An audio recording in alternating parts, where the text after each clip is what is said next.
के अंतर्गत दादरपुर में एक घटना घटित हुई है जिसमें कथावाचकों का सर मुड़ाकर उनको महिलाओं के पैरों में नाक रगड़वाई गई। क्या कहेंगे इस पर? दादरपुर में जो भागवत का आयोजन किया जा रहा था उसमें पहले से इन भगवताचार्य को कथावाचकों को तय किया जाता है, तारीख दी जाती है, छटवाई जाती है, सब कुछ मामला संज्ञान में था।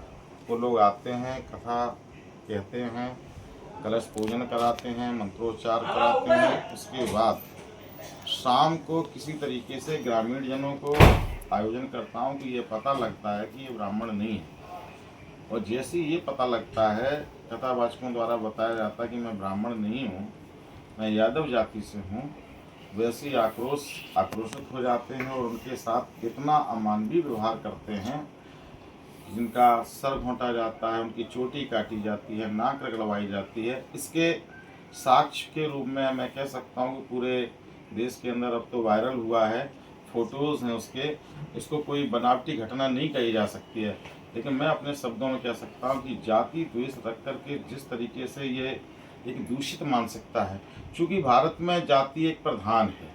ये कोई आज पहली घटना नहीं है। दलितों के साथ, पिछड़ों के साथ बहुत सारी घटनाएं घट चुकी हैं। और हम इस संदर्भ में ये भी कहना चाहेंगे कि जब समाजवादी पार्टी की सरकार 12 से 17 थी, उस दौरान जब 17 में समाजवादी पार्टी को पुनः जनादेश नहीं मिला, तब भारतीय जनता पार्टी को जब जनादेश मिला, तो समाजवादी पार्टी के राष्ट्रीय अध्यक्ष जहाँ मुख्यमंत्री आवास है, जैसे 5 कालिदास मार्ग कहते हैं, उसमें भी सुनने में आया था उस वक्त भी कि उस आवास को गंगा जल से धुलवाया गया, गौमूत्र से धुलवाया गया, पवित्र कराया गया। तो ये कोई प्रदेश में जातिवाद को बढ़ावा देना, ये मैं कह सकता हूँ कि ये पुरानी मानसिकता है। उसी मानसिकता का ये दोहरा चरित्र यहाँ दर्शाने को लिए मिलता है कि इतना अमानवीयकृत किया है, जो मेरे पास तो ऐसे शब्द नहीं कि इस कार्य को कितनी और निंदा की जाए। हालांकि उस पीड़ित परिवार को कप्तान साहब के पास ले जाया गया, FIR दर्ज कराई गई। जिला प्रशासन के द्वारा भी काफ़ी सक्रिय तरीके से इसमें उनका भी सहयोग मिल रहा है, और दूसरियों के प्रति जिला प्रशासन के माध्यम से जांच की जा रही है और भरोसा दिलाया जा रहा है कि नहीं, जिन लोगों ने इस तरीके से अमानवीय कृत्य किया है, जो निंदा के योग्य है, निश्चित तौर पर कानूनी कार्रवाई करेंगे, उन्हें कानूनी रूप से सजा दिलाने का काम करेंगे। पीड़ित द्वारा ये भी कहा जा रहा है कि जो है जिस महिला परीक्षित बनाया गया था उसके मूत्र से उनके ऊपर छिड़काव किया गया, उनको पिलाने का भी प्रयास किया गया।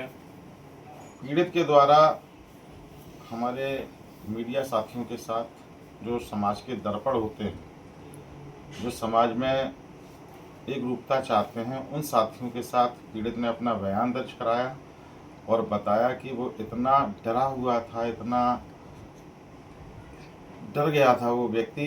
उसने बताया कि वहाँ पे जो परीक्षित महिला थी, उनके मूत्र से उन पर छिड़काव किया। ये पीड़ित पक्ष बता रहा है। चूँकि वो इतना भयभीत था, इतना डरा हुआ था, वो तो ये भी कह रहा था कि छिड़काव के साथ साथ पिलाने वाली बातें हो रही थी, लेकिन फिर उसने बताया कि हमारे ऊपर पिलाया नहीं गया, बल्कि हमारे ऊपर छिड़काव किया गया, और छिड़काव करने के बाद लात भी मारी गई, और लात मारने के बाद कहा कि अब शुद्ध हो गए।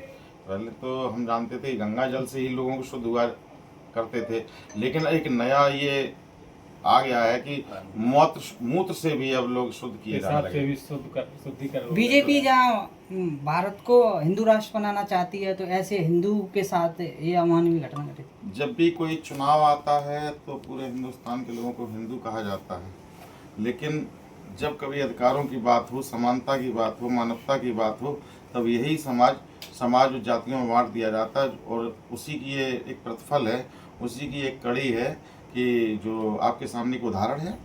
अगर जाति के नाम पर, अगर जाति ना होती तो शायद आज ये ऐसा कृत्य ना होता।